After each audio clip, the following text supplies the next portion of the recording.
Thank you so much. It's a hard job coming after everybody who was so inspirational in telling me definitely about their story of entrepreneurship.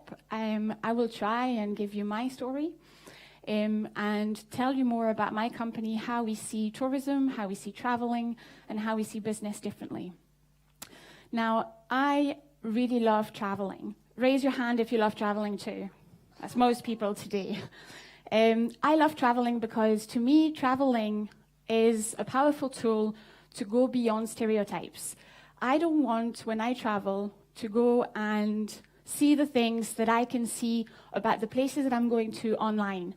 I don't want to go for the stereotypes. So you may notice from my accent, or maybe not, that I'm from France, but I live in a beautiful country called Scotland. Those are some of the stereotypes that we may have about the two places, right? Men in kilts, bagpipes, monsters, people who eat weird food. I'm guilty of that. And smoke cigarettes all day long. I'm not guilty of that. But one of the things that I think travel brings is that it brings you context to a place, and it makes you make your own mind about the place that you're visiting. So when I started traveling in my early 20s, travel for me was all about work. I was really, really lucky to be working for an organization at the time called the Homeless World Cup Foundation. Have you heard about that before? No, that's fine. Nobody has. They should. It uses the power of football to support people who are homeless around the world. It's an umbrella organization that has 72, last time I counted, street soccer, street football projects underneath it. And if you don't like football, or if you don't play football, you may think, how the hell do you use football to support people? It actually uses things like team spirit, physical and mental health, goal setting, all of the things that you might get from playing football, and kind of transpose them into the life of people who need it the most. So people are engaged within those projects all year round, and once a year they come together for the Homeless World Cup tournament. It's the only football championship that Scotland has won twice, and France has never won. As a French person, I'm allowed to say that. But my job within the Homeless World Cup was a really privileged one, because for many years I was responsible for organizing these events. So this one, for instance, is 2012 in Mexico City. And that's about a little under 1,000 participants coming together from countries like Lithuania. There is a team here.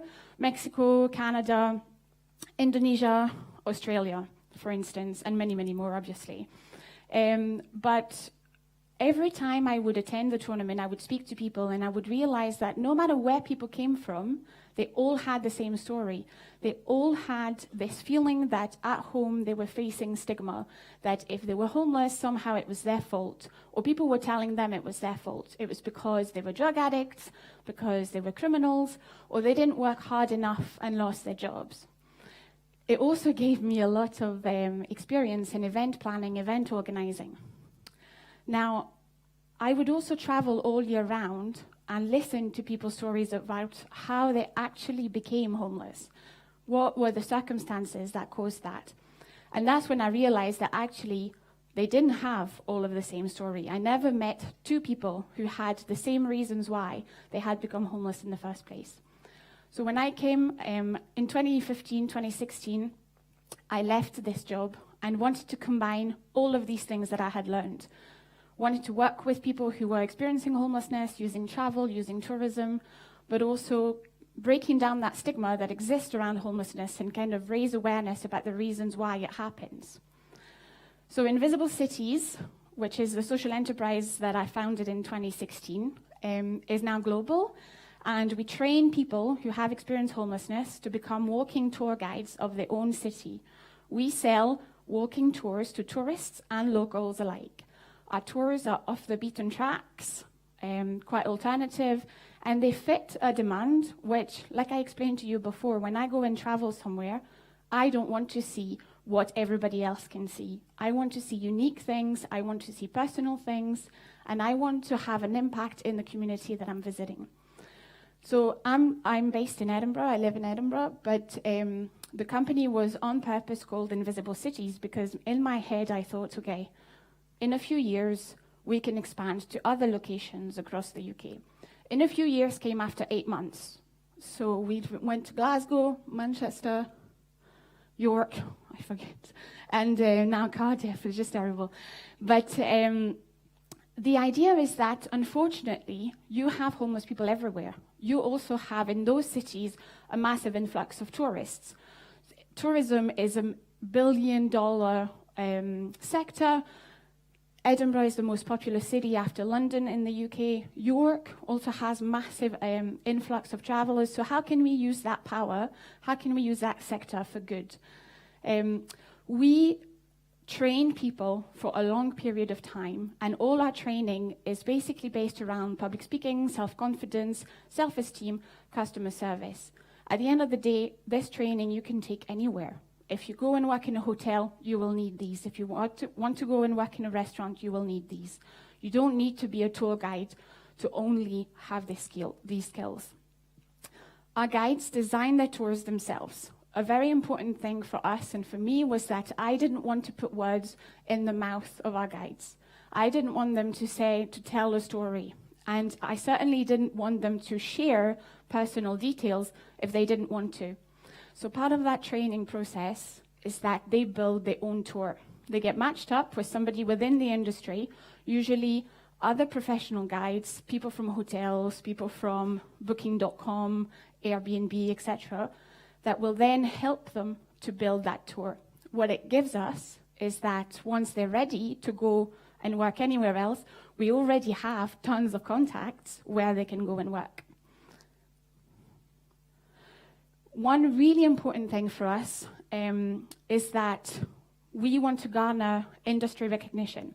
And as a social enterprise, and a lot of people mentioned that today, our industry is double as a social enterprise and in tourism. So that was a couple of days ago, and what that photo tells me is that wear the same clothes all the time, but also it was us, or me being recognized for as one to watch in the social enterprise sector in the UK. This is an entrepreneurship award, which is completely different, and we work really hard. I work really hard at getting recognition towards within the tourism industry. So we won a couple of awards for innovation in tourism as well. We break down stereotypes. All of our tours will kind of touch down on the reasons why people become homeless. Now, homelessness is a real issue. It's a big issue in the UK, but it's a big issue around the world. And we try to challenge our customers and say, is this what being homeless is? Or why can it be this? All our guides come from various different backgrounds. Like I said, everybody has a different story. We've all heard the saying, everybody deserves a second chance, right? Have you heard that before? But in my experience, many people that we work with haven't had a first chance yet. A lot of people have suffered trauma through their childhood, or maybe have had issues and have run away from home, have had difficulties making relationships. So we work on an individual basis with each guide, each of our trainees, to kind of develop them with whatever they want to do. Sometimes that's working in a hotel, like I mentioned before. But sometimes that's becoming a professional guide within other companies. So Paul here is actually starting a full-time job within an American company and touring across Scotland as opposed to just with Invisible Cities. Now, we sell tours, right? So like a lot of other speakers mentioned, and I really, really appreciated it, is that we need to be viable in terms of our product. We need to compete against other very big tour operators. In Edinburgh, it's a really competitive market. In York as well. Glasgow, Manchester is a different dynamic. Other cities might be differently in a different local way. But we want to have a product that's 100% perfect and that people, regardless of the fact that the tours are led by homeless people, will want to come onto. We're really strong of 5-star reviews everywhere we go, so we're really, really proud of that. But we also work with massive organizations like booking.com, like Airbnb, to promote those tours further. The great thing is they can sell those tours for us, they can promote them, they can help us with marketing, they can help us with all of the things that we had no clue in, but also they can be there whenever we want to find other opportunities for our own trainees and our own guides. Somebody mentioned earlier collaboration and the power of collaboration, which I totally believe in and I think shouldn't be underestimated. GeoTourist is a GPS-led audio guide, and they have tours across the globe. Basically, as a traveler, you can go download the app for free. You can go on a tour of London, for instance, and listen to a story as you kind of go along. What we've done together is not replace the tours that we currently have, but instead we've created a new tour that invites customers to spend money differently when they're in Edinburgh. So what it is that, say, you're in your hotel, you wake up and you want to get a cup of coffee. It will invite you to go to a social enterprise to do that. You want to buy souvenirs for your friend. It will invite you to go to a social enterprise to do that, etc. They're a sponsor of ours, so they also provide us with some money, but at the same time, we were able to create a brand new product that I believe is innovative and exciting. We also launched the tour with a fancy monster across the city, which was pretty fun and kind of attracted a lot of publicity for us, so that was a win-win. We treat our staff the way we would like to be treated. We employ guides, and we actually, again, like somebody said earlier, pay them the living wage or higher than the living wage, and we develop them as people. We don't look at people for where they live, where they lived, where potentially they might live, but for the skills that they have and who they are. We do a lot of workshops, activities, and obviously during our tours to challenge what we think about homelessness. A lot of people think that homeless people are not educated, which for a lot of them isn't the case. So Angus, for instance, here is in his 60s. I'm not sure I'm allowed to say that, but and has a higher university degree than I do. So his life unraveled, and he's very passionate about that, about teaching people what it is to be homeless and how it can happen literally to everyone. Now, we talk about issues of homelessness and everything that's associated with that. Sometimes that can be addiction, sometimes that can be mental health, sometimes that can be losing your job, etc., etc.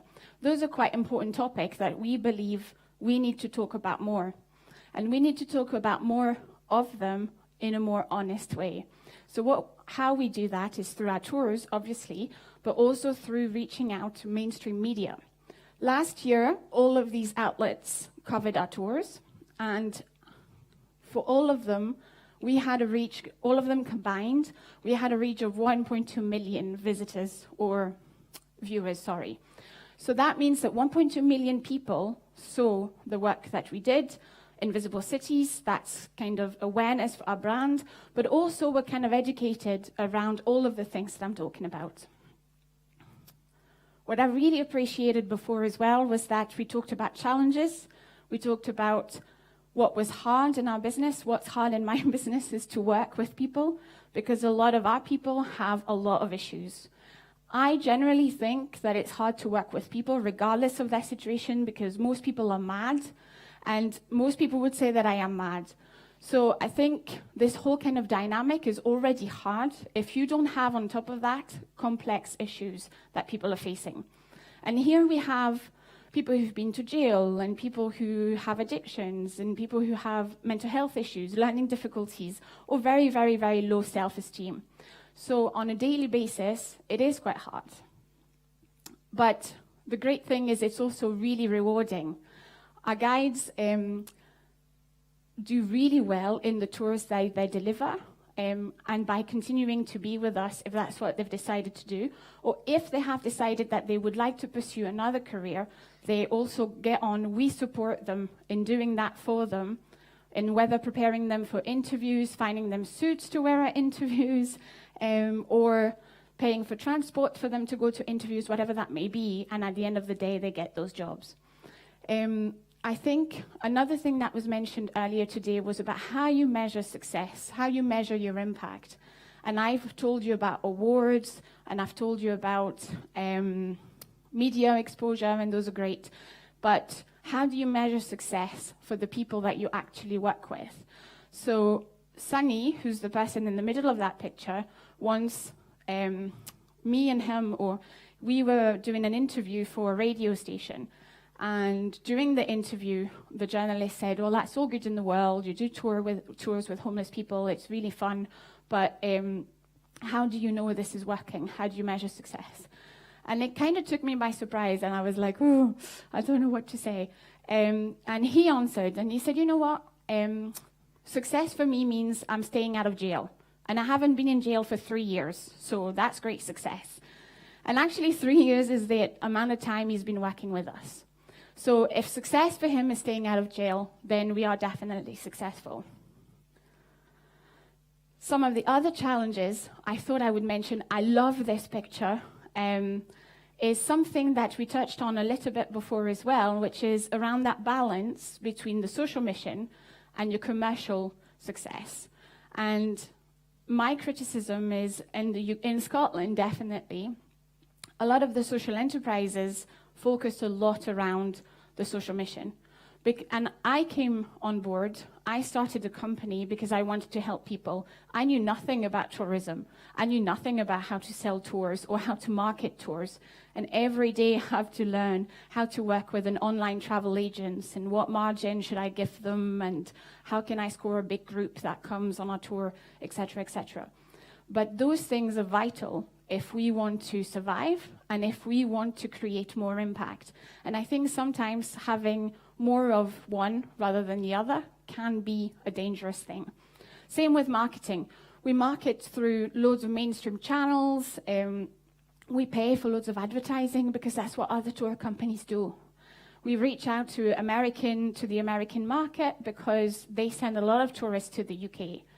And sometimes those things are seen in a bad way. So for instance, I've mentioned all of the cities that we're in, and one of the things that I've realized is that it's simply not sustainable for us to continue running cities directly. So we run tours directly with my own team, which is made of 4, including myself, in Edinburgh, Glasgow, Manchester. But for York and Cardiff, we've also started a social franchise model. So we partner up with other organizations, they buy a franchise, and then we help them run the tours locally. What it does is we generate our own income, but at the same time, we give them the tools that they need in order to do this successfully, always looking after the guides, after the trainees that they have. And when I started this process, researching what a franchise model was and how we could do this, I had a lot of noise, a lot of people who were saying, you are starting a franchise? Oh my God, I am not one of these people. I would never start a franchise because a franchise meant McDonald's. And so I can't be one of those. Or sometimes we have to talk about commission. And a true story is I was in a cafe recently in Scotland and they were selling guitars. It was a kind of music-themed cafe. And I asked about the guitar, and he said, yeah. So they're priced, say, £400. And I said, oh, how much commission do you take? And he said, no, we don't take any commission. I said, but you don't take anything out of the price of the guitar? And he said, yeah, no, 10%, but that's not a commission. And I said, well, if you take 10% of the price, that's commission. He was like, yeah, but it's not really called commission. So commission and franchising are really bad words. But I think we should own them. That's what we're doing. And that's what will make our business sustainable in the future. Another very important thing, and I try to include this in all presentations as much as I can, is this balance between life and work. I really, really liked hearing social entrepreneurs are obsessed about their business. I'm obsessed about my business. A lot of my friends will say I have absolutely no chat when it comes to anything else but tours, homelessness, tour operators, Airbnb. I only read about that, I only talk about that, and they find me boring. But it's very true that it can become really quickly something that overtakes your life. And as we all know and we've heard it, it's unhealthy and it won't make you sustainable in the long run. Believe it, take it from me, all it would do is make you sick, make you unwell, and you won't be able to lead with your business moving forward. Working with homeless people has taught me a lot of things. It's taught me resilience, it's taught me honesty, it's taught me to be brave. I'm not too comfortable doing public presentation. I've listened to my breath while I was speaking to you, and I feel quite out of breath and a bit like shaky. But I do it because I want to be brave and I want to kind of do all of these things. So you can learn a lot and be passionate and take that passion forward. And I want to give opportunities to people who really want to take them. And I really believe that a lot of people, and even in places I hadn't thought of before, have a lot of skills to offer. But at the same time, I also know that if I don't protect myself, if I don't rest, then I won't continue. And I also liked hearing that after a while, you kind of have to move away. It's quite important that you start a business. We are 3 years old. It's been really successful. The last 2 months for me have been kind of crazy. I've been everywhere in America and here today, and I'm absolutely thankful and grateful and thanking the universe all the time. I totally believe in that universe thing. You should look it up.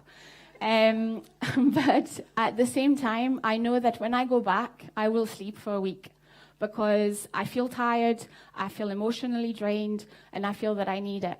And that's not what I want a leader to be. So I think when considering doing a business, think about those things too. And the power of collaboration, the things that we mentioned before, are real. Tourism is a growing market. But I found that there was a lot of nurturing, a lot of support, and a lot of people who want to create those connections within that sector. I believe in the power of people. I believe that people are people, and at the end of the day, we should just look at them that way. But in tourism, I have found that even some of the big companies, like Airbnb, will look at you. They have definitely looked at me and said, yeah, let's go and try and work together. So when they launched Airbnb experiences in Edinburgh, which was the only other place that they were in after London, we started talking and kind of developing ideas of how we could have our own tours as experiences across the UK. And now, every time we go to a new city, so say tomorrow we start in Visible Liverpool, then we will have an Airbnb experience there, no question asked. So that's a wonderful thing for us, but it is also support for us and peers for me. So when I have a question about a new product, which has totally happened, I went to Booking.com, who's another organization we work with, and said, what do you think about that? One of them said, it's crap, so don't do it. Or one of them said, yes, but I would market it that way. Or why don't you promote it that way? So always remember that as much as you have to look after yourself, you also have a lot of people out there that can also look after you. I do a lot of talks in schools and universities because I have gained so much from people guiding me along the way. I graduated in English and French as a foreign language. Business had nothing to do with me, my education, with my family. So I had to learn the hard way along the way. And I find that I learn every day, obviously, and we make a lot of mistakes. But at the same time, people value honesty. If you go to them and say, I literally have no clue, but that's what I want to do. That's what I did. I went to organizations and said, I want to sell tours. And they said, good luck to you. The only thing people had said in a negative comment was that walking tours is a saturated market. You will never make it. You can't sell more tours to people in Edinburgh. Maybe in cities that are less traveled, but then my point was, if they are less traveled, then I don't really want to be there. I want to be where the tourists are. But with those who said, yep, let's sit down and have a think about how you can market, how you can use your unique selling points, how you can do things differently, see what we can achieve together. So the success of Invisible City so far hasn't been down to me. It's been down to everybody. Of course, our guides and our trainees, but more widely, our partners, our customers, all the people, Booking.com and Airbnb, all the people that we work with and kind of help us along the way. Know your sector. Again, I think it kind of goes within that. Tourism is an exciting place to be. I believe that it will grow in a way that we haven't seen it grow before. There's a big demand for there's a big thing right now, sustainable tourism, green tourism, which are not quite the same thing, but people want experiences that will change their lives.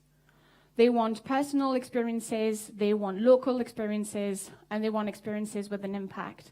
But I spend a lot of my time doing research onto what the trends are, what the future of tourism is, and what actually sustainable tourism means. Because I know what it means for us, and it has always meant that. We were always kind of seen as a sustainable tourism organization. But what can it mean for us in the future? Thank you so much. I hope you have learned a couple of things from me. And again, thank you so much for having me today. Zakia, thank you very much. Correct me, it's Zakia, right? Yes, that's Zakia. Zakia. They always say that the way to pronounce somebody's name is the way your mother pronounces it. Absolutely. Well, yeah. Then you react very quickly. Absolutely. Thank you very much. I would like to thank you dearly because I could not tell that you were struggling or that it was difficult for you. Really? You were rocking it all you. the way. Thank you very much. Can I give you a hug? Of course. You very much. We really, really appreciate you being here. I mean that sincerely. Sharing that special formula of yours, that equation for impact. I do, however, have two questions I'd like to ask you, and they have a lot to do. I'm a lot better at questions because then I get a bit quicker than at presenting, so go ahead. But you did great. Well, thank you. Thank you. All right. I want to talk about stigma. Okay. And from two sides. Let's talk about the first subject. Very often when people get themselves into social enterprise, they are questioning social paradigms, very concrete kind of like social. They're breaking social boxes. Had I told my mother that she's going to rent her place out and people are going to sleep there, like 5 years ago, she would have said, "You're nuts." But yeah, she's an Airbnb, right? Had I said that something like, "Oh, a tour guide is going to walk me through my town," I would have said, "But wait, doesn't he smell bad? Isn't he dangerous?" Like all these things, which really is an effort to change people's perceptions. And I want to ask how you've dealt with that, because this is one that is super important. It's something that we really need to be looking at these people differently and not just their condition, seeing the human beyond what they're going to. And I would like to ask. That's the toughest question of them all, I think. So there is a lot of stigma around homelessness and how people are, like you were saying, you know, and when people come on our tours, sometimes we get asked the questions, is it safe? And the first time I got asked that, I said, what do you mean? I totally didn't understand the question. And actually, it's our guides are the ones who are really scared that it won't be safe for them. They are really scared, for instance, like every other operator has that happened, where people book a tour and then something happens and they don't come, right? So when that happens, a lot of our guides think it's because people want to mock them. They want to laugh at them and pretend that there's a tour and the tour won't happen. And we always have to reinforce the fact that people won't give you the time of day or the money to mock you that way. So I found that it was actually the other way around. And a lot of the breaking down the stigma is through education. Education on the tours, you know, using examples like Angus and him going to uni and everything. We do a lot of workshops and loads of things in schools, talking to the little ones about homelessness and what it means. We do a lot of practical things. We do stuff in big corporations where we have a very interesting workshop where we are in an office setup, and I often say, I like calling a random woman most of the time from that office and say, right, your name is Susan, and if you tell me hello in the morning, and I don't say hello back in the kitchen, say in the office, you would think I'm rude, right? But we do that all the time with homeless people that we see on the streets. They might say something and we just ignore them and we just walk past. So how do we apply that into that situation and not into that situation, if that makes sense? So we try to kind of unpack all these things and then actually say, oh, yeah, I had never thought about it that way. So educating and trying to challenge these ideas. I did a very challenging class a couple of days ago, and I had horrible questions about homeless people. And I don't have all the answers because I don't know. And I'm not at a policy level or, we're not social workers. So I can only tell you what I think. And I think putting honesty first is the answer to that question. Talking about the real people that we know and the real skills that they have and the challenges they have. And talking about it as honestly as possible. That's what will break down the stigma, I think. Okay, let's talk about another stigma. How about this really important stigma? I'm going to quote you. Okay. Business is evil, marketing is the devil. Yeah. How do you work with these guys? With whom? With businesses who are evil and marketers who are the devils. No, I don't believe that. I don't believe that business is evil and marketing is the devil. So a lot of my experience working in homelessness with charities and NGOs and now in social enterprise, people are a bit reluctant to work with big corporations. When we started partnering up with Airbnb, oh my God, everybody was saying, you're making the biggest mistake. Airbnb's evil. They're taking over the world. We can only change the world if we work with the big players. And unfortunately, or fortunately, Airbnb is a big player.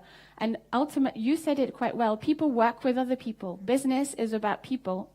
People within Airbnb want to work with other people. They want to work with us. So the only way to create that bridge is to work with the big corporations, with the big banks, with the big oil companies. We have big oil companies doing tours in Edinburgh and Glasgow because they're based in the north of the country. And for their team away day, they come on the tour and we say, this is what homelessness is like. If it educates one person and that one person goes back home and has views that have changed and is doing something differently in their own lives, then it's a success. But I think we need to create those bridges, and it's our responsibility to do that. It's as entrepreneurs, I think, as social entrepreneurs, it's our responsibility to do that. More dialogue, less fear, less stigma, right? Absolutely. Super. Thank you very much. That's a very beautiful message to close this session with. Can we get more love for Zakia?